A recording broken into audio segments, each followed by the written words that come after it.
शुभ सवेरा दोस्तों, इस धरती पर लाखों लोग पैदा होते हैं और लाखों लोग मरते हैं।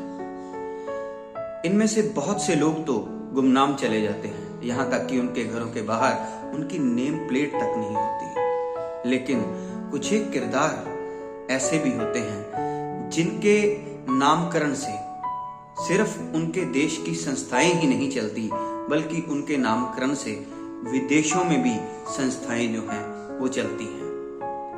भारत के 54 राजमार्ग जो हैं वो महात्मा गांधी के नाम से हैं और 60 से अधिक देशों में महात्मा गांधी के नाम की सड़कें हैं। अब कितने बुद्ध होंगे, कितने सरकारी संस्थान होंगे, कितनी शैक्षिक संस्थाएं होंगी, इसका तो कोई अनुमान भी नहीं होगा। तो ये मोहनदास करमचंद गांधी नाम का वो लड़का, वो बच्चा जो 2 अक्टूबर 1869 ईस्वी को गुजरात के पोरबंदर में करमचंद गांधी और पुतली बाई के यहाँ पैदा हुआ, वो वैसे तो अगर विद्यार्थी जीवन में देखें तो एक औसत विद्यार्थी था। अगर उसका व्यावसायिक जीवन देखें तो वो इतना सफल वकील भी नहीं था। लेकिन ये मोहनदास करमचंद गांधी एक औसत दर्जे का विद्यार्थी और एक औसत दर्जे का वकील कैसे इतना बड़ा किरदार बन गया कि उसे पूरी दुनिया ने सलाम किया।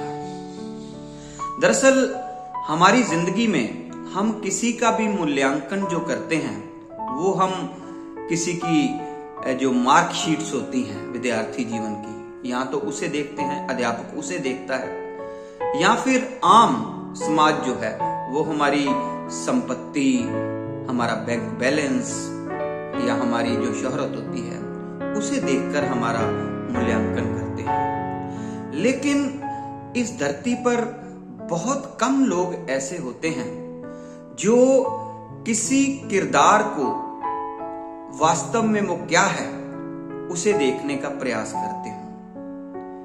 मुझे अभी अभी याद आया स्वामी रामकृष्ण जी। उनके पास इतनी बौद्धिकता थी कि निरक्षर होते हुए भी उन्होंने मंदिर की सीढ़ियों के बाहर बैठे हुए नरेंद्र को पहचान लिया था कि इसे विवेकानंद बनना है। तो ये महात्मा गांधी जो हैं, जिन्हें महात्मा भी कहा गया, बापू भी कहा गया, और जिसे दुनिया के बड़े बड़े दिग्गज विचारकों, दार्शनिकों ने सलाम किया, तो इसकी जिंदगी का असली अध्याय क्या है?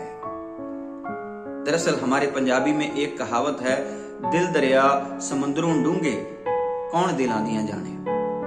कोई व्यक्ति अंदर से क्या है इसका पता बहुत कम लोग लगा पाते हैं, क्योंकि ये विषय बहुत गहरा है।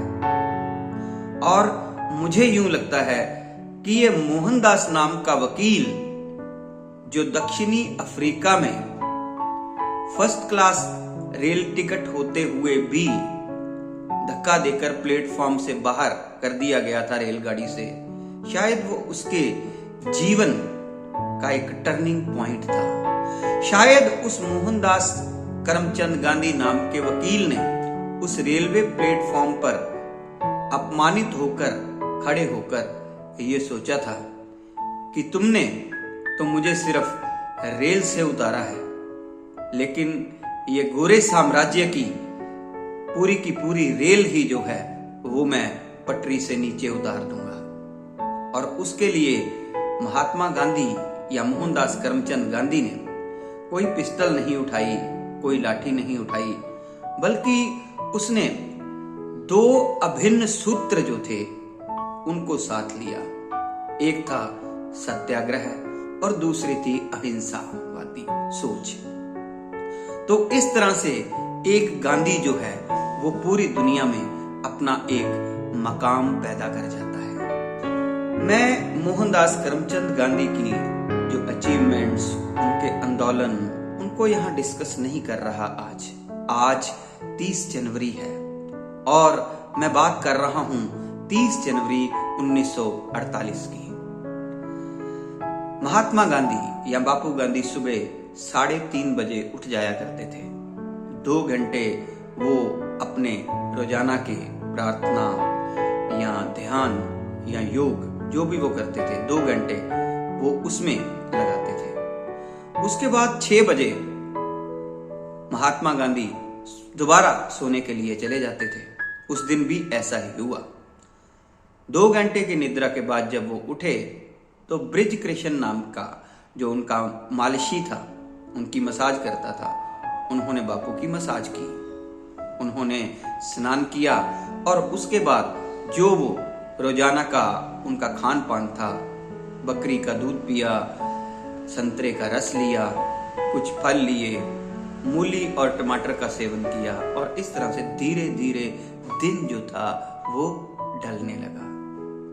फिर समय आ गया 4 बजे का।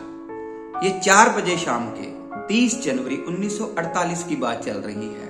शाम को 4 बजे सरदार वल्लभ भाई पटेल अपनी बेटी के साथ महात्मा गांधी से मिलते हैं और ये मीटिंग जो है वो लगभग 1 घंटा तक चलती है। महात्मा गांधी हर शाम को बिड़ला मंदिर में शाम की प्रार्थना सभा में जाया करते थे।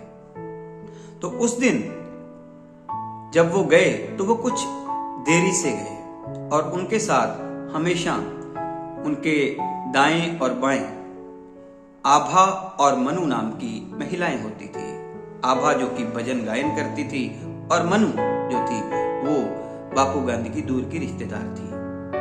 अब ये बिड़ला मंदिर की सीढ़ियां चढ़कर जब जाते हैं तो ठीक 5:17 पर एक व्यक्ति जिसका नाम नाथूराम गौडसे है वो उनके पांव को छूता है और मनु उसको साइड पे करती है कि बापू के रास्ते से हट जाओ।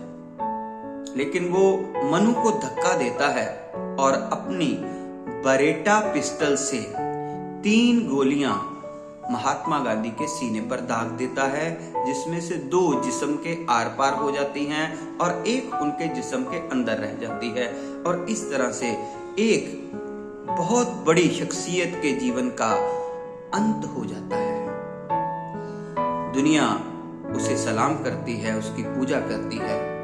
यही कारण था कि महात्मा गांधी की जो शव यात्रा थी उसके पीछे 10 लाख लोगों का काफिला था और 15 लाख लोग जो थे वो सड़कों के किनारे पर होकर उन्हें अश्रुपूर्ण आखिरी विदाई दे रहे थे। इस हत्याकांड में कुल 9 दोषी जो थे उनको गिरफ्तार किया गया था, जिनमें एक सावरकर भी थे, लेकिन कोई सबूत ना होने के कारण वो बरी कर दिए गए थे। तो ये जो 8 दोषी थे उनमें से एक सरकारी वकील बना और बाकी जो 5 थे उन्हें 3 दोषी जो थे उन्हें उम्र कैद की सजा हुई और 2 दोषी जो थे उन्हें फांसी की सजा हुई। नाथूराम गौडसे और नारायण आप्टे, इन्हें लाल किले की विशेष अदालत में फरवरी 1949 को जो थी वो फांसी की सजा सुनाई गई थी।